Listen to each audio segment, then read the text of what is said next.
എല്ലാവർക്കും നമസ്കാരം. എല്ലാവരും സുഖമായിരിക്കുന്നു എന്ന് കരുതുന്നു. ഇന്ന് തയ്യാറാക്കുന്നത് നല്ലൊരു ഒഴിച്ചുകറിയാണ്. അതിന് വേണ്ടിയിട്ട് ഞാൻ 2 തക്കാളി എടുത്തിട്ടുണ്ട്. പിന്നെ കുറച്ച് മുരിങ്ങക്കായാണ് എടുത്തിരിക്കുന്നത്. പിന്നെ എടുത്തിരിക്കുന്നത് കുറച്ച് പരിപ്പാണ്. നല്ല ടേസ്റ്റ് ആയിട്ടുള്ളൊരു കറിയാണിത്. അപ്പോൾ ഈ തക്കാളി എടുക്കുമ്പോൾ മാത്രം ഒന്ന് ശ്രദ്ധിക്കണം. നല്ല പഴുത്ത തക്കാളി വേണം ഇതിന് വേണ്ടി എടുക്കാനായിട്ട്. ഇനി നാളികേരം എടുത്ത് വെച്ചിട്ടുണ്ട്. നാളികേരത്തിനകത്തേക്ക് കുറച്ച് നമ്മുടെ ജീരകം ഉണ്ടല്ലോ, നല്ല ജീരകം ചേർത്ത് കൊടുത്തിട്ടുണ്ട്. പിന്നെ ഞാൻ ചേർത്ത് കൊടുത്തത് ഒരു പച്ചമുളകാണ്. എന്നിട്ട് നന്നായിട്ട് ഇതൊന്ന് അരച്ചെടുക്കണം. നല്ല പേസ്റ്റ് പോലെ അരച്ചെടുക്കണം. അപ്പോൾ പരിപ്പ് ഞാൻ വേവിച്ചെടുത്തിട്ടുണ്ട്. ആ വേവിച്ചെടുത്ത വെള്ളം ഞാൻ കളഞ്ഞിട്ടില്ല കേട്ടോ, അതും എടുത്തിട്ടുണ്ട്. അതും ചേർക്കുമ്പോഴാണ് ഹെൽത്തി ആണല്ലോ ആ വെന്ത വെള്ളം. അതുപോലെ നമ്മുടെ കറിക്ക് കുറച്ച് കൊഴുപ്പൊക്കെ കിട്ടും. അപ്പോൾ ഞാൻ ആ വെള്ളവും കൂടി എടുത്തിട്ടുണ്ട്. ഇനി നമ്മൾ ഇതിനകത്തേക്ക് ചേർത്ത് കൊടുക്കേണ്ടത് തക്കാളിയാണ്. അപ്പോൾ ഞാൻ തക്കാളി ഇതുപോലെ ചെറുതായിട്ട് അരിഞ്ഞെടുത്തിട്ടുണ്ട്. നല്ല പഴുത്ത തക്കാളി എടുക്കണം കേട്ടോ, കാരണം പുളി വേണം ഈ കറിക്ക് അത്യാവശ്യം. പിന്നെ ഞാൻ ഒരു പച്ചമുളക് ചേർത്ത് കൊടുക്കുന്നുണ്ട്. മുളക് പൊടി വളരെ കുറച്ചേ ചേർക്കുന്നുള്ളൂ കേട്ടോ, ഒരു 1/4 ടീസ്പൂൺ മുളക് പൊടി ചേർത്തിട്ടുള്ളൂ. അപ്പോൾ നാളികേരം അരച്ചപ്പോഴും നമ്മൾ പച്ചമുളക് ചേർത്തിട്ടുണ്ട്. ഇനി കുറച്ച് മഞ്ഞൾപ്പൊടി ചേർത്ത് കൊടുത്തിട്ടുണ്ട്. പൊടികളായിട്ട് നമ്മൾ ഇത്രയും മാത്രമേ ചേർക്കുന്നുള്ളൂ. ഇനി നമ്മൾ ഇതിനകത്തേക്ക് ചേർത്ത് കൊടുക്കേണ്ടത് നമ്മൾ എടുത്ത് വെച്ചിരിക്കുന്ന നമ്മുടെ മുരിങ്ങക്കായ ഉണ്ടല്ലോ, അത് ചേർത്ത് കൊടുക്കുക. അപ്പോൾ മുരിങ്ങക്കായ ഇപ്പം തന്നെ ചേർത്ത് കൊടുത്തോളൂ, കാരണം തക്കാളിക്കും മുരിങ്ങക്കായ്ക്കും ഒക്കെ വേവ് ഏകദേശം ഒരുപോലെയാണ്, പെട്ടെന്ന് വെന്ത് കിട്ടുന്നതാണല്ലോ. ഇനി ഞാനൊരു തവി ഉപയോഗിച്ചിട്ട് ഒന്ന് മിക്സ് ചെയ്ത് കൊടുക്കുന്നുണ്ട് കേട്ടോ. അപ്പോൾ പരിപ്പ് നമ്മൾ വേവിക്കുമ്പം കുറച്ച് വെള്ളം കൂടുതൽ വെച്ച് വേവിച്ചെടുത്താൽ നമ്മൾക്ക് പിന്നെ വെള്ളം ചേർക്കേണ്ട ആവശ്യം വരില്ല. അല്ലെങ്കിൽ പിന്നെ ഈ സമയത്ത് നമ്മൾ തിളപ്പിച്ചാറിയ വെള്ളം ചേർത്ത് കൊടുക്കണം. തക്കാളി മുരിങ്ങക്കായും വേവാനായിട്ട് എന്തായാലും വെള്ളം ആവശ്യമുണ്ട് കേട്ടോ. അപ്പോൾ അതൊന്ന് ശ്രദ്ധിച്ചോളൂ. ഇപ്പം ഞാൻ പാകത്തിന് ഉപ്പും കൂടി ഇട്ട് കൊടുക്കുന്നുണ്ട്. അപ്പോൾ വീഡിയോ കണ്ടുകൊണ്ടിരിക്കുമ്പോൾ സബ്സ്ക്രൈബ് ചെയ്യാതെ കാണുന്നവരൊക്കെ ഉണ്ടെങ്കിൽ ഒന്ന് സബ്സ്ക്രൈബ് ചെയ്തോളൂ കേട്ടോ. അതുപോലെ തന്നെ ലൈക്ക് ചെയ്യാനും കമൻറ്റ് ചെയ്യാനും ഒന്നും മറന്നു പോകരുത്. ഒന്നും കൂടി ഞാനൊന്ന് മിക്സ് ചെയ്ത് യോജിപ്പിച്ച് കൊടുക്കുന്നുണ്ട്.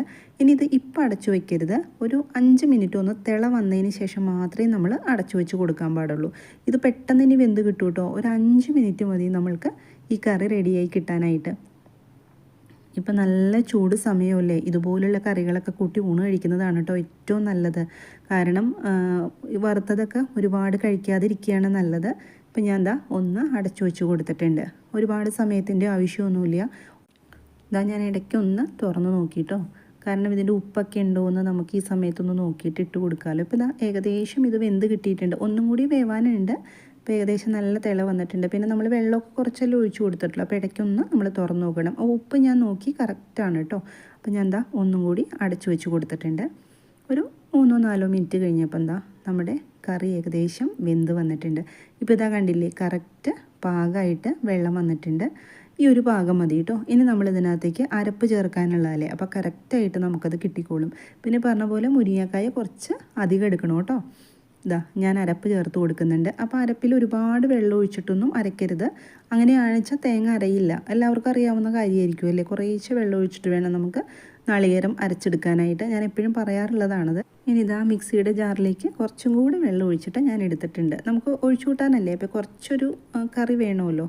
എന്നിട്ട് ഒരു താവി ഉപയോഗിച്ചിട്ട് ഒന്ന് മിക്സ് ചെയ്ത് യോജിപ്പിച്ച് കൊടുക്കുക. ഇനി നമ്മൾക്ക് ഇത് വെന്ത് കിട്ടണം. വെന്താന്ന് വെച്ച് കഴിഞ്ഞാൽ നമ്മുടെ മുരിങ്ങക്കായും തക്കാളിയൊക്കെ ഓൾറെഡി വെന്തിട്ടുണ്ട്. പക്ഷേ നമ്മുടെ അരച്ചു കൊടുത്ത നാളികേരത്തിൻ്റെ അരപ്പുണ്ടല്ലോ, അതിൻ്റെ പച്ചമണമൊക്കെ ഒന്ന് മാറണമല്ലോ. അതിന് കുറച്ച് സമയം കൂടി നമ്മളൊന്ന് കുക്ക് ചെയ്തെടുക്കണം. ഞാൻ അടച്ചു വെച്ച് കൊടുത്തിട്ടുണ്ട്. ഒരുപാട് സമയമൊന്നും വേണ്ട കേട്ടോ. ഒരു 2-3 മിനിറ്റിനുള്ളിൽ നമുക്ക് ഈ കറി വേഗം റെഡിയായി കിട്ടും. ഒരു 3 മിനിറ്റ് കഴിഞ്ഞുള്ളൂ. ഞാൻ തുറന്നു നോക്കി, നമ്മുടെ കറി നന്നായിട്ട് ഇവിടെ റെഡിയായി വന്നിട്ടുണ്ട്. ഈ മുരിങ്ങക്കായുടെ നല്ലൊരു മണം വരും കേട്ടോ ഈ കറിക്ക്. നല്ല ടേസ്റ്റാണ്. ഈ ചൂട് സമയം ആയതുകൊണ്ടാണ്. അല്ലാത്ത സമയത്തൊക്കെ നമുക്കിത് വെച്ച് കഴിഞ്ഞാൽ ഒരു ഫിഷ് ഫ്രൈ ഒക്കെ കൂട്ടിയിട്ട് കഴിച്ച് കഴിഞ്ഞാൽ നല്ല ടേസ്റ്റാണ് കേട്ടോ ഈ കറിക്ക്. ഇപ്പോൾ ചൂടായതുകൊണ്ട് തൈരോ അങ്ങനെ എന്തെങ്കിലുമൊക്കെ കൂട്ടി കഴിക്കുന്നതായിരിക്കും നല്ലത്. അപ്പോൾ നമ്മുടെ കറി ഇവിടെ റെഡി ആയിട്ടുണ്ട്. ഞാൻ സ്റ്റവ് ഓഫ് ചെയ്ത് കൊടുത്തിട്ടുണ്ട് കേട്ടോ. ഇനി നമുക്ക് ഇതിനകത്തേക്ക് ഒന്ന് വറുത്തിടണം. വറുത്തിടാൻ ഞാൻ പ്രത്യേകിച്ച് പറയേണ്ട ആവശ്യമില്ല, എല്ലാവർക്കും അറിയാവുന്ന കാര്യമാണ്. ഞാൻ സ്റ്റവ് ഓൺ ചെയ്ത് കൊടുത്തിട്ടുണ്ട്.